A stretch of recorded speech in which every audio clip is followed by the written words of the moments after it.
Hey guys, it is Rapmark here.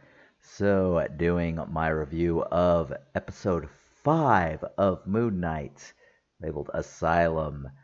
And whew, what an episode it was. I thoroughly enjoyed this. It literally got rid of all of the stuff that I didn't care for. And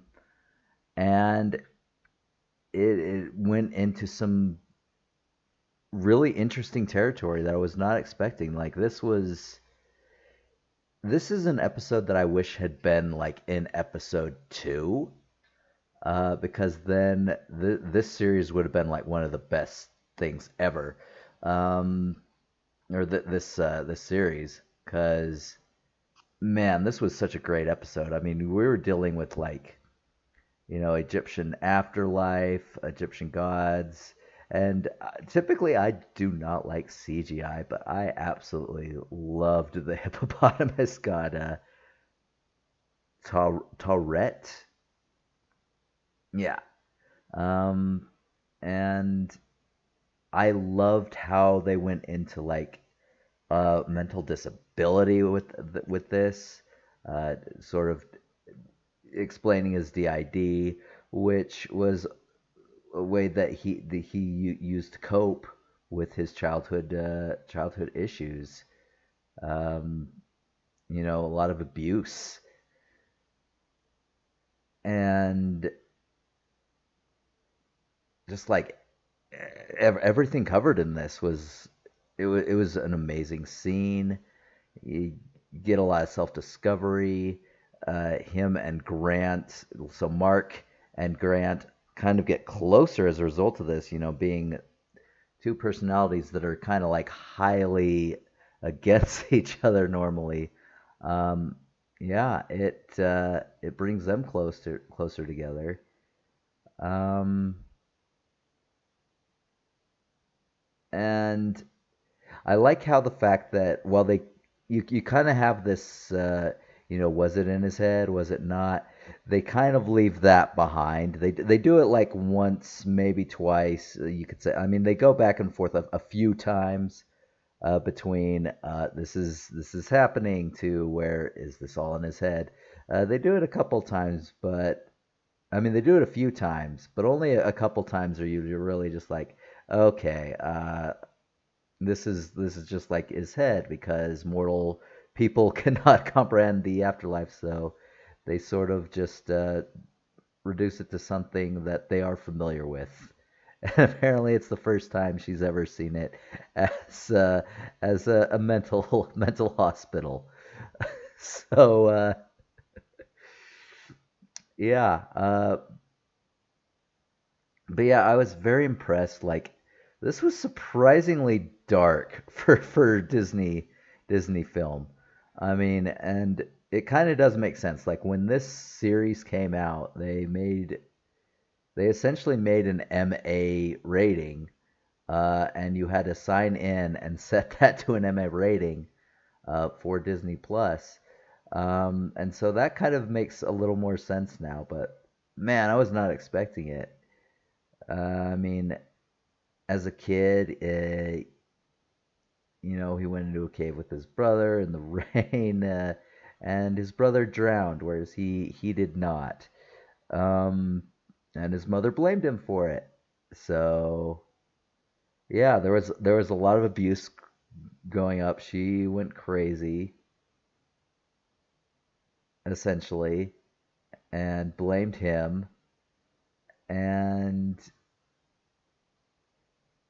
like she literally beat him. Like there's a point where um not Mark but Grant is going up the stairs. He's following Mark on this journey. So Mark is the actual person.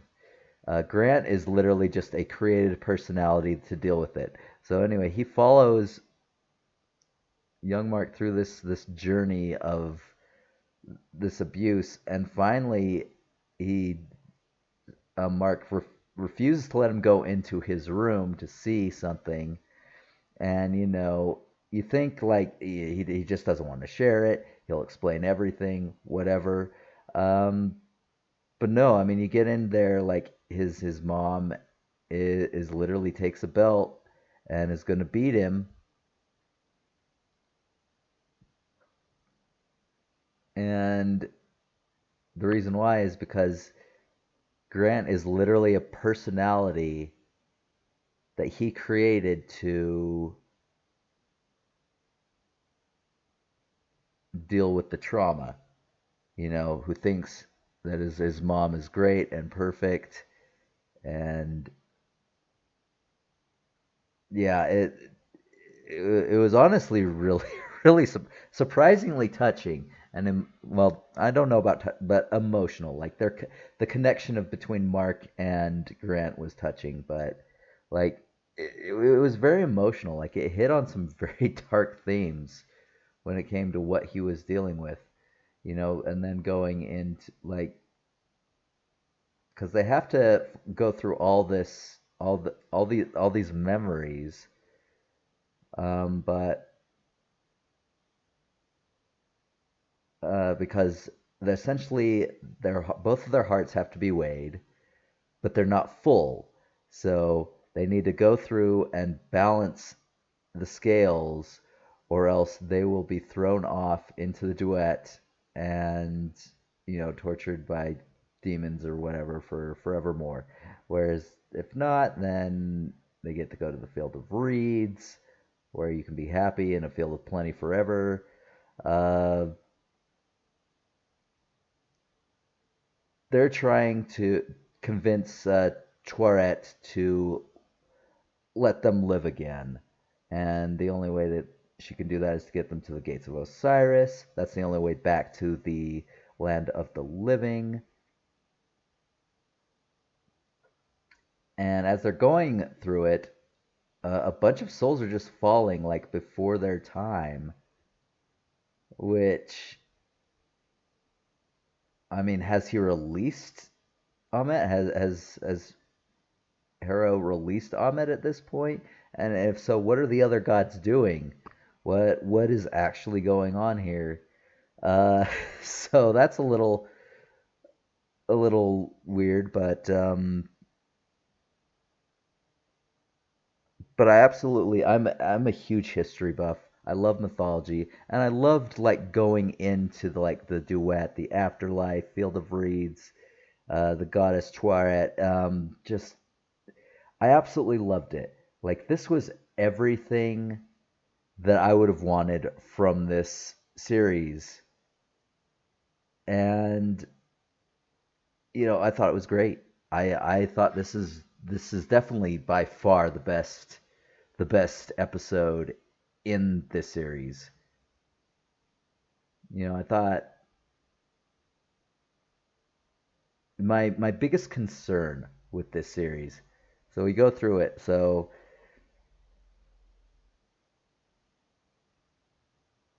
actually, no, we're going to continue with the episode. So after that,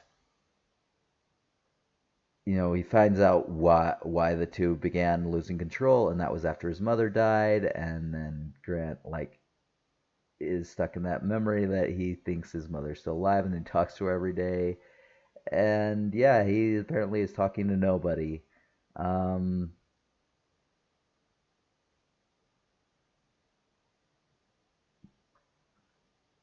because his mother died a little bit ago. Uh,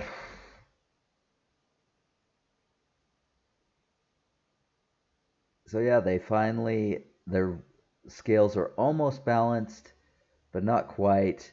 They're at the end of their journey, so a bunch of like sand demons of people I guess they fought against or whatnot. I'm not entirely sure. Comes out, they fight, and Grant gets knocked off, and in his sort of mourning, calling out, and wanting to go save Grant, he his scales balance, and he finds himself in the field of reeds, and that's where we end up. And I'm just like, whoa. So I'm not thinking that Grant is like dead, because he is essentially a made up personality from the actual person. Again, to deal with trauma. So I'm sure they're not going to kill, because I mean that's also how Moon Knight like operates. Like he has the ID. There's a third personality. I've yet to see that one come into play, but I know it exists. Uh, so, so going back into my concerns for like this series in the next episode is, I mean, you have essentially, unless they're doing like an hour and a half long mega episode, I mean, this is like 40-45 minutes to essentially deal with getting after the out of the afterlife, freeing Khonshu, uh, defeating Harrow slash Ahmet, however that is gonna work, and then just sort of establishing who Moon Knight actually is, because you've barely seen him in any of this series, barely. It's and I I don't know how they're going to deal with that. I mean, that is a lot of plot points to tie up in a satisfying way in 40-45 minutes. So I don't know how they're going to do this. So I mean, I'm hoping for the best, because if it fires on the cylinders that this episode was, then that this is going to be great, and I hope there's a second season. Because from what I hear, like the creators, they want it to be a part of the MCU, of Disney's MCU, and that would be amazing. Like I would love that if this last episode holds the promise like that. If it doesn't, then it's just going to be just like, you gotta do better on your one-offs, Disney. But from what I hear, it's like Oscar Isaacs, he doesn't want to be sort of attached to it. If you're not going to use him, and if you're not going to pay him well enough for it, he's a great actor. He has literally like held held this series up. Like his back has got to be sore, because he's essentially carried this series like to the finish line. And I absolutely love him. I absolutely love the interaction between his character when he's doing Mark and when he's doing Grant. Like it was so touching throughout this whole episode. They did an amazing job. Um,